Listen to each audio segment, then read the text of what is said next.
एक बार की बात थी, जनक जी जो थे जब जवान थे तो एक दिन की बात है कि मृगया करने के लिए जाते हैं और गए तो इनके द्वारा बाण छूटा और एक क्रोच पक्षी सारस पक्षी के जोड़े को एक पक्षी को लग गया।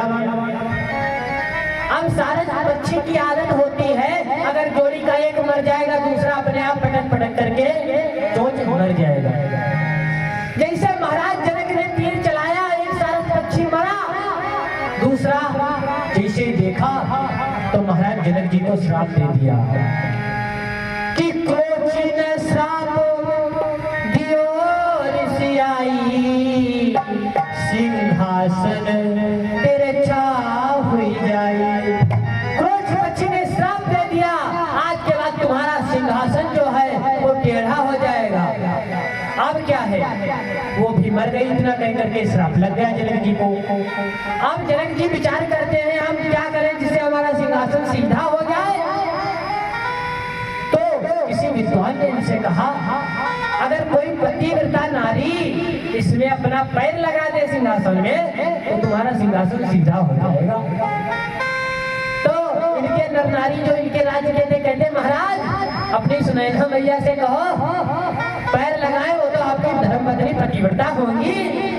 अब महाराज जनक जी कहते हैं, पता चला हम अपनी पत्नी से कहें और वो पैर लगाए और सिंहासन ना सीधा हुआ तो हमारी बदनामी हो जाएगी। बताओ, महाराज की महारानी पतिव्रता नहीं है तो क्या किया जाए। तब तक विचार आया, उस समय महाराज जनक के परम मित्र थे दशरथ। सोचा मौका बढ़िया है, मदद मांग लेते हैं। पत्र लिखा, ऐसी ऐसी बात हो गई है और महाराज अपनी किसी एक रानी को भेज दो, आपके तो 760 रानियां हैं, इनमें कोई ना कोई पतिव्रता होगी ही, भेज दो। और पैर लगाना इतने सारा काम है और इतना पत्र लिख कर जैसे भेजा। अब महाराज दशरथ ने पत्र देखा और पढ़ा। महाराज दशरथ भी सोचने लगे, अरे पता चले हम किसी रानी को भेजे और वो पैर लगाए, सिंहासन ना सीधा हुआ, हम तो चक्रवर्ती सम्राट है, हमारी तो बहुत बदनामी होगी। तब तक एक मेहतरानी महाराज दशरथ की जो है नौकरानी आई, कहने लगी, महाराज क्यों चिंता करते हो, ये काम हमें सौंप दो। अरे तुम क्या कर लोगी, अरे सौंप करके देखो महाराज। आज मेहतरानी की बात पर महाराज विचार किए, सोचने लगे मौका बढ़िया है, इसको भेज देते हैं, कहने की हमारी रानी असली बिजी है, व्यस्त है और बड़े लोगों के यहाँ छोटे लोगों के लिए टाइम थोड़ी होता है। और अगर ये जाएगी और पैर लगाए, सिंहासन सीधा हो गया तो वाह वाह हो जाएगी, जय जय हो जाएगी। और ना सीधा हुआ, कौन हमारी रानी है तो मेहतरानी, बढ़िया बात है। आज महाराज ने मेहतरानी को डोरी में बिठा कर भेजा और जनकपुर आए। अब महाराज जनक स्वयं स्वागत करने लगे, सोचने लगे अंदर महारानी आई है। अंदर से मेहतरानी कहने लगी, महाराज स्वागत करने की कोई जरूरत नहीं, काम बताओ कहाँ है सिंहासन, हम कोई रानी वानी नहीं है, हम तो मेहतरानी है।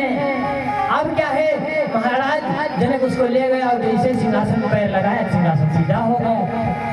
अब महाराज जनक घबराने गए, कहने लगे, बताओ अयोध्या की मेहतरानियों में इतनी शक्ति है तो रानियों में कितनी होगी। तभी आज जब पत्र लिख रहे थे सदानंद जी तो अयोध्या राजा दशरथ के पास इसीलिए नहीं गया। सोचने लगे पहले आप भेजे थे रानी के लिए तो भेज दिया मेहतरानी नौकरानी, अब इस बार भेजे राजा राजकुमार के लिए, अब भेजते किसी नौकर को, धनुआ तोड़ दे तो क्यों मैं अपनी सीतक विवाह नौकर के साथ कर दूंगा, इसलिए निमंत्रण नहीं भेजा। अब क्या है, एक एक करके राजा अपनी शक्ति आजमाते हैं।